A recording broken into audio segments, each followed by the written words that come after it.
तो last episode में हम लोगों ने देखा था कि पीकॉक किंग और होली लॉर्ड के बीच में एक जबरदस्त लड़ाई होती है, जिसमें वो दोनों ही अपनी पूरी ताकत का इस्तेमाल करते हैं, जिससे वहाँ पर एक जोरदार धमाका होता है और एक बहुत बड़ा क्रिएटर बन जाता है और आसपास की हर एक चीज पूरी तरह से तबाह बर्बाद हो जाती है। यहाँ तक कि लियो वो भी मिट्टी के अंदर दफन हो गया था, मगर जब वो बाहर निकलता है तो वो देखता है कि जियो की बॉडी वो आहिस्ता आहिस्ता रेज होना शुरू हो गई है, क्योंकि जियो ने लियो को वही टेक्निक के बारे में बता दिया था जिसकी वजह से उसकी बॉडी पे कास्ट किया हुआ स्पेल उसकी बॉडी को डिस्ट्रॉय कर रहा था। क्योंकि जी फैमिली में से कोई भी बंदा किसी और को सीक्रेट बताता है तो उसे इसी तरह की पनिशमेंट मिलती है। मगर जियो की किस्मत अच्छी थी, क्योंकि लियो के पास डिवाइन फ्रूट पहले से ही मौजूद था, जिसकी मदद से उसकी बॉडी में मौजूद उस कर्स स्पेल को पूरी तरह से हटा दिया था और फिर वो उसे अपनी पीठ पर उठाकर सीधा टियानशिया पीक की तरफ लेकर जाता है। मगर रास्ते में वही असैसिनेटर उसके रास्ते में आते हैं और उसे मारने की कोशिश करते हैं, मगर लियो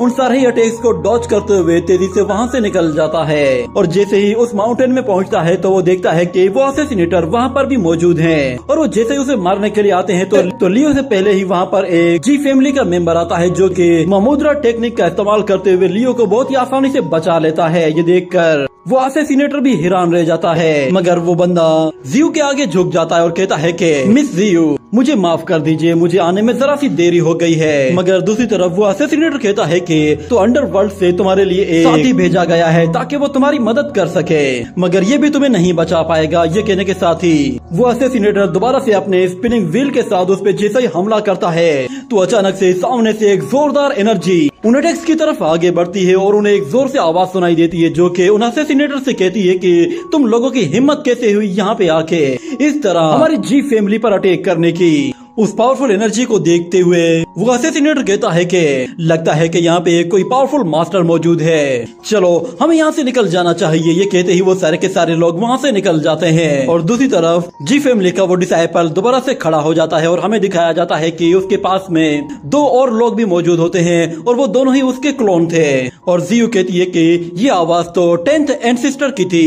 ये कहने के साथ ये सीन यहीं पे ही कट हो जाता है। अगले सीन में हमें दिखाया जाता है 10th एल्डर के पैलेस को। लियो उसके साथ उसके घर में चले जाती है और हमें पता चलता है कि वो 10th एल्डर असल में एक ओल्ड लेडी है, जो कि जियो को वहाँ पर देखकर बहुत ही ज्यादा खुश होती है और वो कहती है कि शुक्र है कि तुम बिल्कुल सही सलामत हो, मुझे लगा कि अगर हमें थोड़ी सी भी देरी हो जाती तो फिर हम तो क्या, फिर तुम्हें तो कोई होली लॉर्ड भी नहीं बचा पाता। मगर जियो कहती है कि आप फिक्र न करें, मैं बिल्कुल ठीक हूँ और मुझे ब्रदर हाउ के बारे में बताइए कि वो कहाँ है, वो ठीक तो है ना। तो वो ओल्ड लेडी कहती है कि हाँ तुम्हारा भाई वो ठीक है, हम लोगों ने उसे जी फैमिली में वापस भेज दिया है ताकि वो खुद को अच्छे से रिकवर कर सके, मगर लगता है कि शायद तुमने बहुत ही ज्यादा मुसीबतों का सामना किया है। मगर जियो कहती है कि आप बिल्कुल बेफिक्र हो जाएं, मेरी वजह से आपको कोई भी टेंशन लेने की जरूरत ही नहीं, मैं बिल्कुल ठीक हूँ, मेरा कोई भी कुछ नहीं बिगाड़ सकता। ये सुनकर वो ओल्ड लेडी हंसने लगती है और कहती है कि तुम्हें दोबारा देखकर बहुत अच्छा लग रहा है, चलो आ जाओ हम लोग अंदर चलते हैं। मगर इतने में जियो कहती है कि जरा एक मिनट रुके।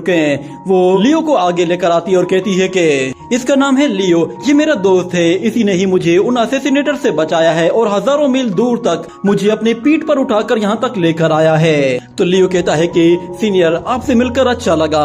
मगर इस तरफ वो ओल्ड लेडी लियो को देखते ही पहचान जाती है और वो कहती है कि अच्छा तो वो यंग मैन तुम ही हो जो कि टियानशुआन में आजकल बहुत ही ज्यादा फेमस हुए हो। तो ये बात सुनते ही लियो को एक झटका सा लगता है और वो कहता है कि लगता है कि आपको ब्रदर हाउ यू ने बताया है, अगर उस दिन ब्रदर हाउ यू ने अपनी पूरी ताकत का इस्तेमाल किया होता तो मुझे नहीं लगता कि शायद मैं उसे रोक पाता।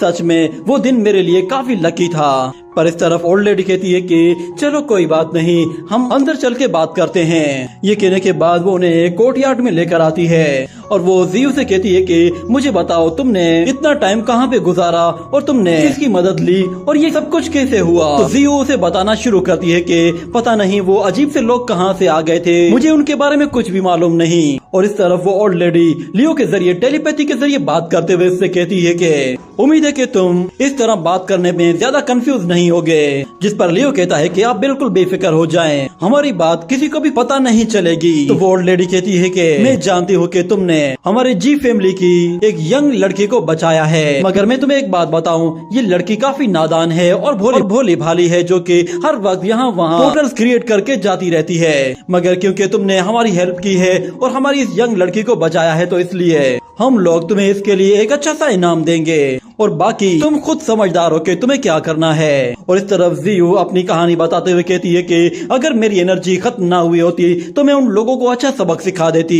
वो लोग मेरे सामने इतने ज्यादा एरोगेट हो रहे थे, उनकी किस्मत अच्छी थी। अगर उन लोगों ने छुपकर हमला न किया होता तो मैं उन्हें अच्छा सबक सिखाकर उनकी हड्डी पसली तक तोड़ देती।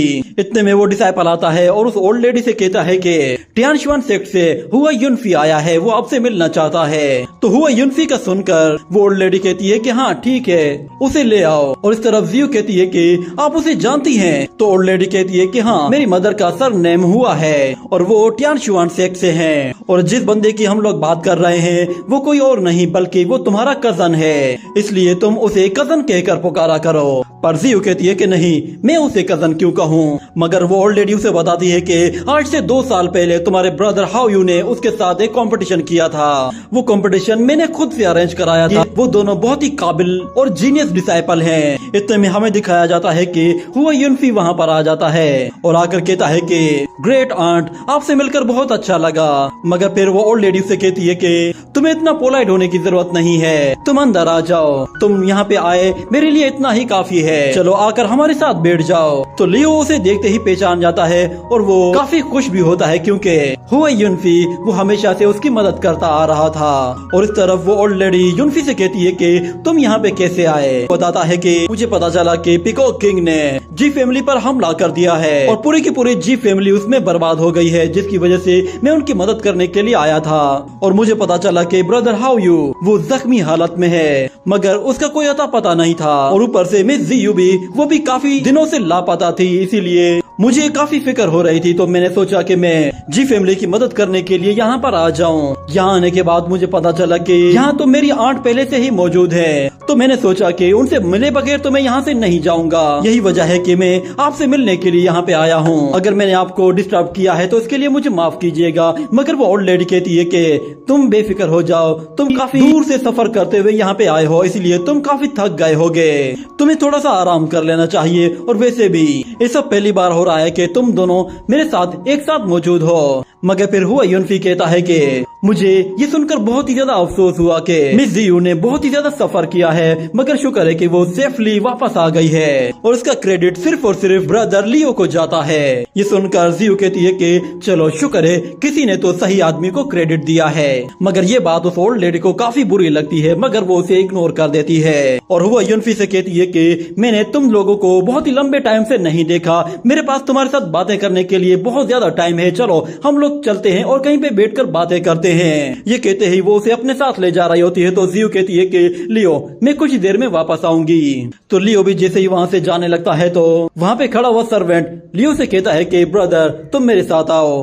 वो लियो को वहाँ से बाहर ले जाता है और फिर उससे कहता है कि तुमने मिजियो की जान बचाई है, इसलिए हमारी जी फैमिली तुम्हें एक फेवर दे रही है। तुमसे पहले आज तक किसी ने भी जी फैमिली से कोई भी फेवर नहीं ली होगी। मगर लियो कहता है कि मुझे जी फैमिली से कोई फेवर नहीं चाहिए थी, मैं तो बस जियू का दोस्त हूँ, इसीलिए मैंने उसे बचाया है। मगर वो कल्टीवेटर लियो से कहता है कि तुमने जो कुछ भी देखा है इसके बारे में ना ही तुमने कहीं किसी को कुछ बताना है, तो ना ही अपने भाइयों और रिश्तेदारों तक ये इन्फॉर्मेशन लीक करनी है। ये कहने के बाद वो लियो को एक बॉक्स देता है जिसके अंदर एक खास ट्रेजर होता है और वो लियो को बताता है कि उम्मीद है कि तुम समझ गए होगे कि हम तुम्हारे और जियू के बीच में एक लाइन खींच रहे हैं और तुम्हें अब लाइन के दूसरी तरफ ही रहना है। मिस जियू वो काफी इंजर्ड हैं, इसीलिए हम उन्हें अपने पास रखेंगे और जब तक वो हील नहीं हो जाती तब तक वो यहाँ से नहीं जाएंगी।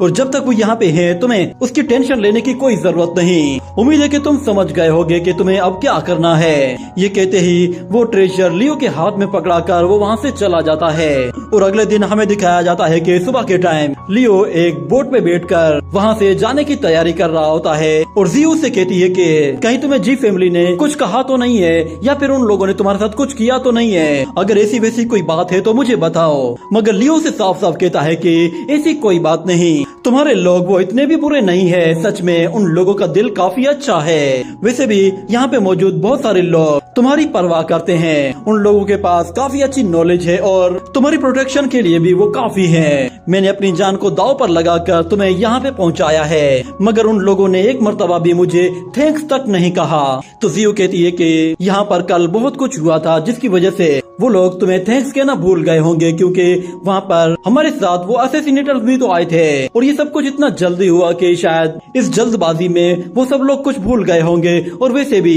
तुम्हारी बॉडी में बहुत सारे सीक्रेट्स मौजूद हैं। तो मैंने रात भर तुम्हारे बारे में काफी सोचा है और मैंने ये डिसाइड किया है कि तुम फिलहाल के लिए यहाँ से चले जाओ, मगर एक बात हमेशा याद रखना। ये कहने के बाद वो उसे धीमी आवाज में कहती है कि ग्रेट वॉइड टेक्निक वो कभी भी इस्तेमाल मत करना, खास तौर पर जी फैमिली के सामने तो बिल्कुल भी नहीं। ये सुनकर लियो कहता है कि ग्रेट वॉइड, ये वर्ड मैंने पहले कभी सुना नहीं है और जिस टेक्निक के बारे में मैंने कभी कहीं सुना ही ना हो वो मैं कैसे यूज कर सकता हूँ। ये सुनते ही जियो खुश हो जाती है और उसकी टेंशन खत्म हो जाती है, क्योंकि लियो ने उसे एक आसरा दे दिया था कि वो अब उस टेक्निक को यूज नहीं करेगा। जिसके बाद वो लियो से कहती है कि ठीक है, जब मैं ठीक हो जाऊंगी तो मैं खुद तुम्हारे पास आऊंगी और तुम्हें तलाश करूंगी। और लियो जैसे ही वहाँ से जाने लगता है तो वो उसे दोबारा से आवाज देती है और कहती है कि मुझे और कुछ कहना था। ये कहते ही वो अपना जेट पेंडेंट निकालती है और उसे देते हुए कहती है कि इसे तुम अपने पास रख लो, क्योंकि इसकी मदद से मैं तुम्हें आसानी से ढूंढ सकती हूँ। जिस पर लियो कहता है कि कहीं ये कोई ट्रैकिंग डिवाइस तो नहीं है, मगर जी उसे कहती है कि तुम टेंशन मत लो, ये मेरा जेट पेंडेंट है, इसकी मदद से मैं तुम्हें कहीं से भी ढूंढ कर निकाल सकती हूँ, चाहे तुम दुनिया के दूसरे किनारे पर ही क्यों ना हो। और उसके लिए मुझे किसी तरह के इंस्ट्रूमेंट की जरूरत भी नहीं पड़ेगी, मैं अपने ग्रेट वॉइड के जरिए तुम तक पहुँच जाऊंगी। जिस पर लियो कहता है कि अच्छा तो फिर ठीक है, इसके लिए थैंक्स। मगर जी उससे फिर से कहती है कि जरा एक मिनट रुको। तो लियो फौरन से रुक जाता है, मगर फिर जी उससे कहती है अपना ख्याल रखना। वो दोनों ही एक दूसरे से अपने दिल की बात भी चाहते थे मगर नहीं कह पा रहे थे। लियो के वहाँ से जाते ही जियो काफी उदास हो जाती है और वो वहीं पे ही खड़ी रहती है। काफी देर गुजर जाने के बाद वहाँ पर फिर वो ओल्ड लेडी आ जाती है और वो उससे आकर कहती है कि वो चला गया है, इसलिए उसका इंतजार करना बंद करो, वो अब तुम्हारी दुनिया से बहुत दूर निकल गया है। ये सुनकर जियो उदास होकर फौरन से अपनी 10th एल्डर के पास आ जाती है, मगर वहीं पे ही वो 10th एल्डर कुछ खतरनाक फेस एक्सप्रेशन देती है और उसी के साथ ही ये एपिसोड यहीं पे ही एंड हो जाता है।